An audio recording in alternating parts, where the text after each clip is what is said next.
تخصصتون لبخند زدنه؟ اشکالی داره؟ هر چی باشه از گریه کردن که بهتره. چطور جرأت میکنی اینطوری جواب منو بدی؟ ادب داشته باش مرد. یکم خجالت بکش.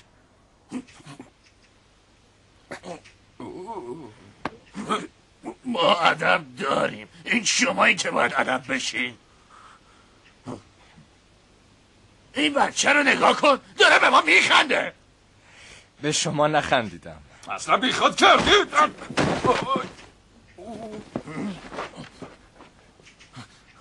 باشه، بهتره دوباره شروع کنیم. دفعه قبل بهت باختم چون پام لیز خورد. لیز خوردی؟ خیلی خوب، پس بیا تو میدون ببینم چی کاری.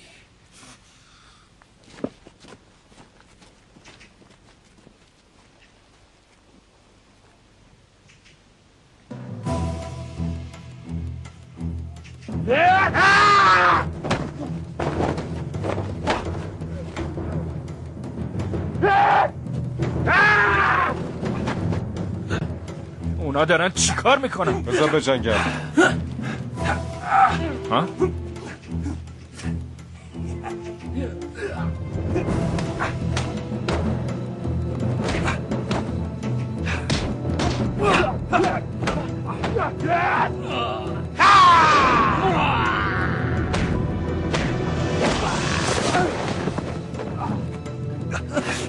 این کشتمه. اوی بسته دیگه. دلم کن. بسته.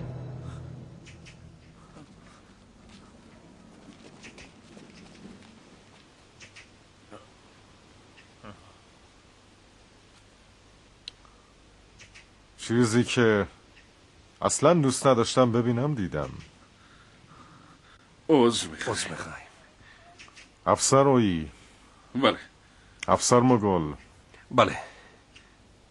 همین الان اردوگاه رو ترک کنین.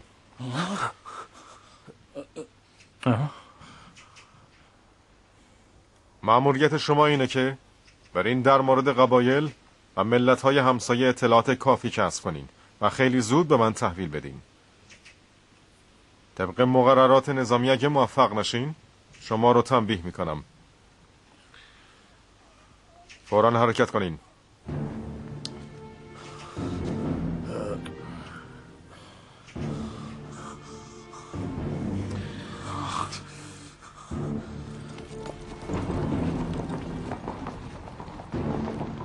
دیدی؟ همش تقصیر توه. اگه دوباره اعصابمو خورد کنی حتما میکشمت. میگم چطوره؟ قبل از اینکه بریم همینجا بجنگیم. هر کی به واسه برادر کوچکتره. خوبه، موافقم.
به من بگو برادر بزرگ.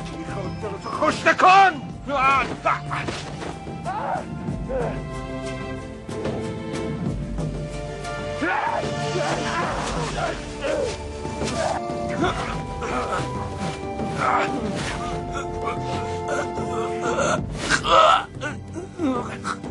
خب قبل از اینکه بیشتر صدمه ببینی به من بگو برادر بزرگ.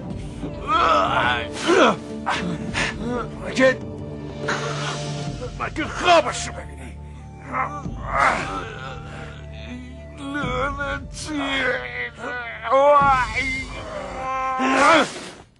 اگه موفق شدم تا اینجا بیام فقط به خاطر کمک های بانو سوسانو و قبیله گیروه. بله میدونم. و این روی قلبم سنگینی میکنه که نتونستم در این زمان سخت به اون و قبیلش کمکی بکنم. حالا که موقعیتتون بهتر شده اشکالی نداره کمکشون کنیم.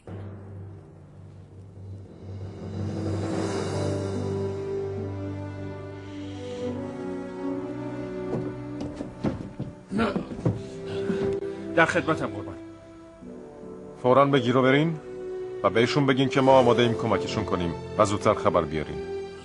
اطاعت. همین الان.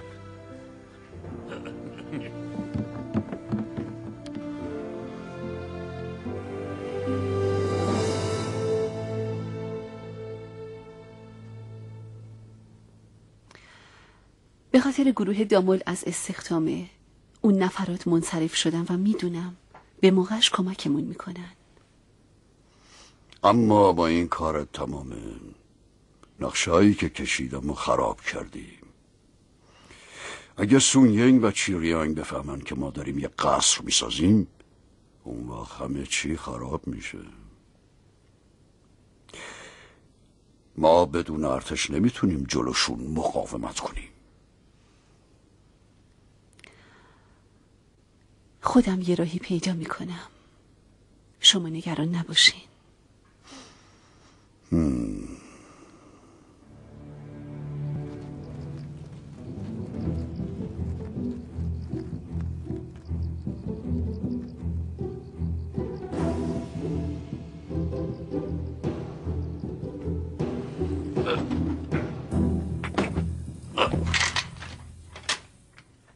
خودش زیاد.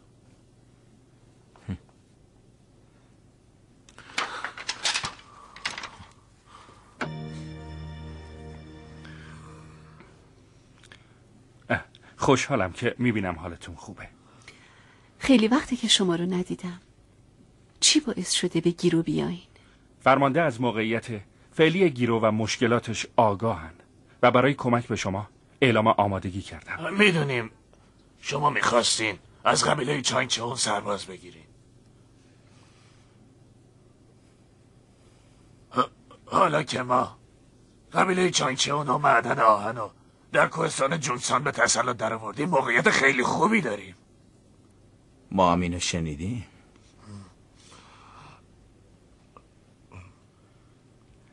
فرمانده میخوان تمام کارایی رو که براشون انجام دادیم جبران کنن و ما رو فرستادن تا بفهمیم چه کاری میتونیم براتون بکنیم. از لطف شما ممنونم، اما الان موقعش نیست. اگه گروه دامل الان به کمک ما بیاد، بویو و هان متحد میشن و ما رو نابود میکنن.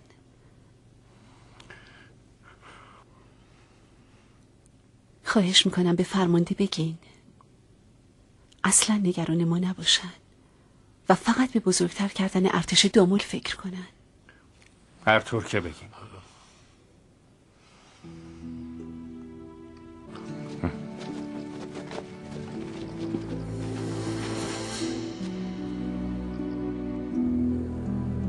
بدون شک اون دو نفر ماریا هیوبو بودن. اونا حتما اومدن برامون نقشه‌ای بکشن. برای همین اینطوری در خفا اومده بودن. حالا باید چی کار کنیم؟ چانسو، بله مادر. برو پیش عالی جناب سون ینگ و بهشون اطلاع بده. سوسانو و گروه دامول دارن برامون نقشه هایی میکشن. اما مادر، این کار دختر دایی سوسانو رو به خطر میندازه. من هرگز این کارو نمیکنم. چی داری میگی دیوونه؟ اگه ما همینطوری بشینیم و کاری انجام ندیم همه چیزو از دست میدیم. معاون ینگ تک، خواهش میکنم مراقب سوسانو و برادرم باش. اطاعت.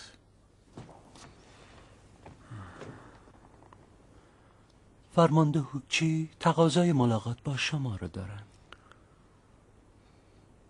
بذار بیاد.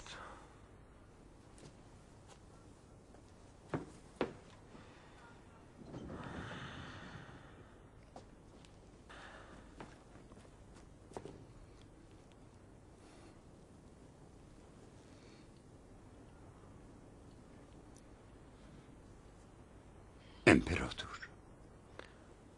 بیا بشین.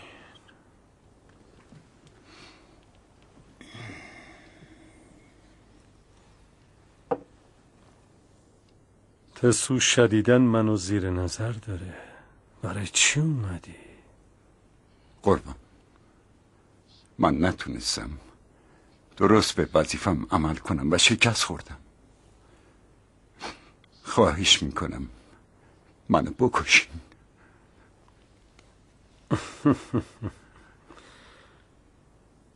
من کاملا از وفاداری تو به خودم آگاه.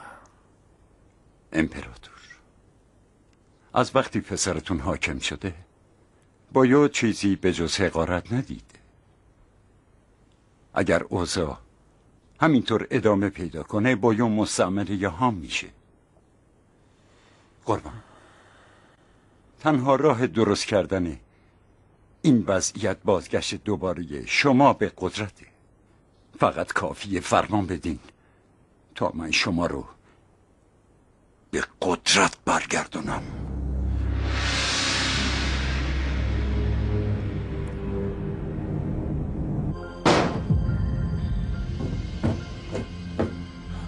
قربان، خواهش میکنم بیاین بیرون.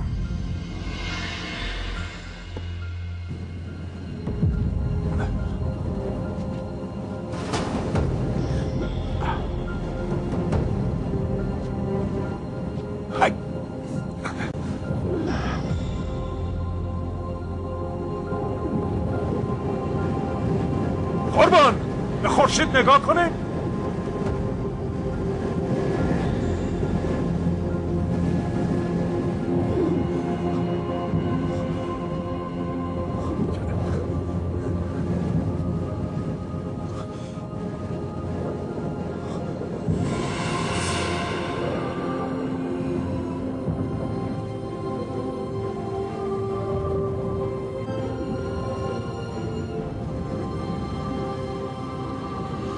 بانیومیول، میدونین چه خبر شده؟ چرا خورشید داره ناپدید میشه؟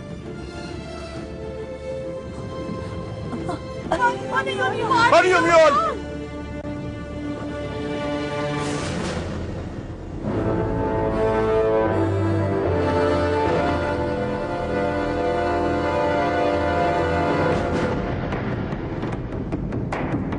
این میتونه برای هر حاکم نالایق نشانه فاجعه آمیزی باشه. نشان فاجعه چیه؟ کی جرأت میکنه با چنین مزخرفاتی مردم رو گمراه کنه؟ قبل از اینکه خورشید بوی نورشو از دست بده باید یه کاری بکنم. هر کس که مردمو با گفتن این چنین مزخرفاتی گمراه کنه بدون در نظر گرفتن مقامش سرشو از دست میده. اگه تسو همچنان در قدرت باقی بمونه دیگه هیچ کس نمیتونه خورشید بویا رو ببینه.